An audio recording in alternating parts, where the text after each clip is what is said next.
عاوز فندق يكون جوه البحر في اسكندرية، مش بس بيطل عليه من بعيد، وكمان يكون في وسط اسكندرية الموقع بتاعه وكل الخدمات تكون حواليه. لا، وتقدر تشوف منه أحلى منظر للغروب. ومش بس كده، ده البسين فيه منظر بانورامي وحواليه البحر من كل اتجاه. وخد عندك دي كمان، ان يكون الشاطئ بتاعه يكون رائع ومجهز على أعلى مستوى، يبقى لازم تروح تتفسح هناك حتى لو مش هبات. واسم الفندق ده سانرايز أليكس افينيو او ازور سابقا، زي ما كان مشهور بالاسم ده زمان. يلا بينا ناخد الجولة مع بعض في الاوتيل ونتفرج على كل مكان في الاوتيل. بس قبل ما نبدأ ما تنسوش تعملوا لايك وتشتركوا في القناة وتفعلوا الجرس، ويلا بينا نبدأ الجولة مع بعض. زي ما انتم شايفين كده، انا حاولت ان انا اقف في المكان الاوت دور بتاع المطعم بتاع الدور التاني للاوتيل، علشان ده اكتر مكان كاشف الاوتيل كله وكاشف الفندق كله، وتقدروا تتفرجوا على كل الفندق من اول مثلا اللي هي الكافيه اللي موجود في الجزيرة. الكافيه والمطعم موجودين في الجزيرة دول، وتقدروا كمان تشوفوا المنظر البانورامي او البانوراميك فيو بتاع البسين، مع كمان البحر، المنظر الرائع الخطير. وكمان تتفرجوا معايا على منظر الشاطئ الرملي الجميل والجناين الجميلة، والمطعم اللي هو في وسط الجزيرة كده في وسط البحر بالشكل الجميل اللي انتم شايفينه ده، بالشاطئ الممهد الرائع، والناس كلها بتعوم، والمنظر جميل جدا من فوق. فالمنظر ده حاولت ان انا اصوره لكم كده من فوق علشان يبقى كاشف الاوتيل كله زي ما اتفقنا، وكمان تكونوا شايفين منظر البول التاني مع المنطقة بتاعة المطاعم الموجودة هناك اللي ملحقة بنفس الاوتيل، واللي احنا كنا صورناها قبل كده وعملنا عنها فيديو قبل كده. لو حابين ترجعوا له هتلاقوا الفيديو في القناة، وهسيب لكم الفيديو اللينك بتاعه في صندوق الوصف.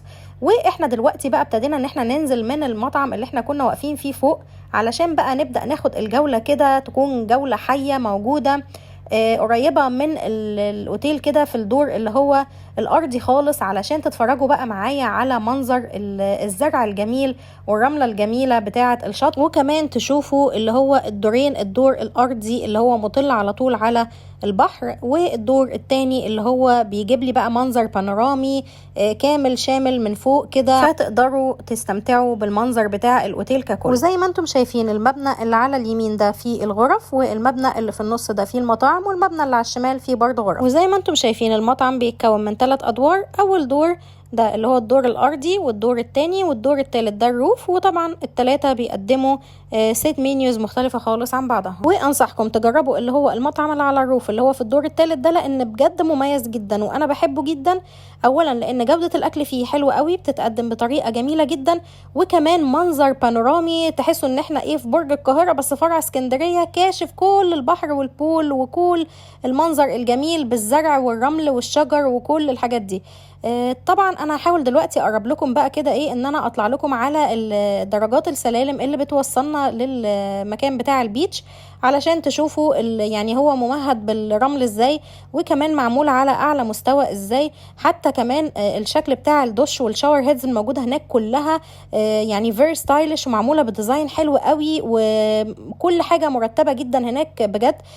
فانا بحس ان الشاطئ بتاع الاوتيل ده من الشواطئ المميزه جدا، اللي اولا ليها يعني خصوصيه تقدروا ان انتوا تستمتعوا بيها، مش دايما بيبقى زحمه قوي.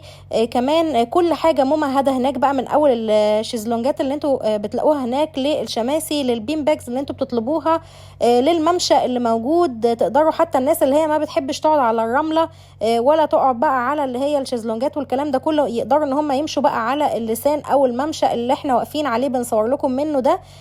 تقدروا كده تقعدوا وتستمتعوا بالمنظر الجميل الرائع ده. وكمان في اللسان اللي هو على الشمال برضو تقدروا ان انتوا تدخلوا هناك وتاخدوا احلى صور. هو عبارة عن زي برضو دورين كده، تقدروا ان انتوا تقعدوا هناك وتاخدوا احلى صور. والجدير بالذكر ان المبنى اللي في ظهرنا ده كان متصور فيه فيلم ابن القنصل بتاع احمد السقا لو انتوا فاكرينه. فهو من جمال الاوتيل اتصور فيه افلام كتيرة جدا، وكان مميز قوي ومن اول ما اتعمل لغاية دلوقتي، وبصراحة فيه كل حاجة ممكن تحبوها. واللي هو المبنى الدائري ده برضو مجموعة غرف زي ما احنا شرحنا، اللي هي بتطل بقى على البول وعلى البحر دايركت. حتى برضو وانتوا قاعدين على اللسان بتبقوا شايفين منظر الغرف كلها من كل اتجاه، ومنظر المبنى بتاع المطاعم، وحتى قاعة الأفراح، وكل العمارات بتاعة رشدي وسيدي جابر، وكمان كوبري ستانلي بيبقى برضو بتبقوا شايفينه.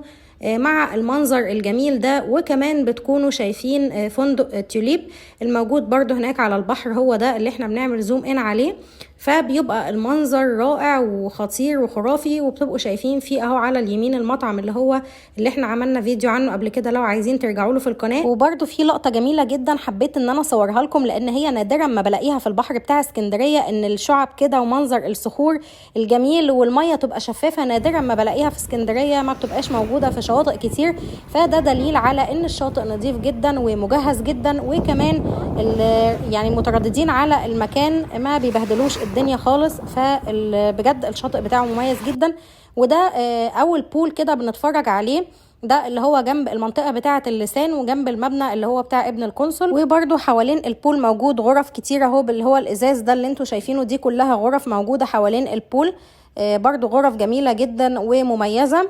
وجنب البول والغرف ده يعني برضو في خدمات، علشان لو مش عايزين تمشوا لورا خالص في ظهرنا للمطاعم اللي احنا كنا بنشاور عليها في اول الفيديو، في مطعم اهو برضو بيبقى موجود وكافيه بيبقى موجود، وتطلعوا من الغرف دي برضو تبقوا شايفين البحر. فكل منطقة في الاوتيل مميزة جدا. تعالوا بقى نطلع على السلم رقم 2 علشان نروح نشوف بقى البول البانورامي الموجود في الاوتيل، وده تاني بول موجود في الاوتيل. طبعا زي ما انتم شايفين كده، ده مساحة البول اكبر شوية والعمق بتاعه اكبر شوية، والمنظر بقى بتاعه بانورامي من كل اتجاه، تبقوا شايفين البحر كده حواليكوا، البحر من كل اتجاه، سواء البحر بقى من ناحية العمق اللي انتم شايفينه بقى جوه ده اللي احنا داخلين عليه، او كمان من ناحية البحر او الشط اللي هو اللي احنا كنا واقفين عنده من شوية. حاول كده الفلكم بالكاميرا عليه، اللي هو الشكل اللي انتم شايفينه ده.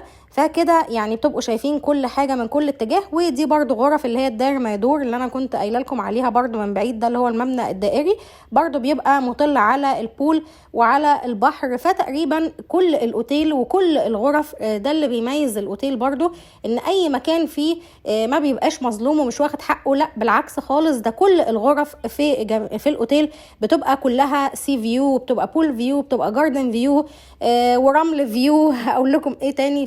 يعني مميز جدا جدا. حتى وانتوا بتبقوا قاعدين في البول كده ساعة الغروب بقى بتبقوا شايفين المراكب وهي ماشية، مراكب بقى الصيد والمراكب الكبيرة اللي هي بتبقى بعيد خالص بقى الناحية التانية داخلة على دول تانية.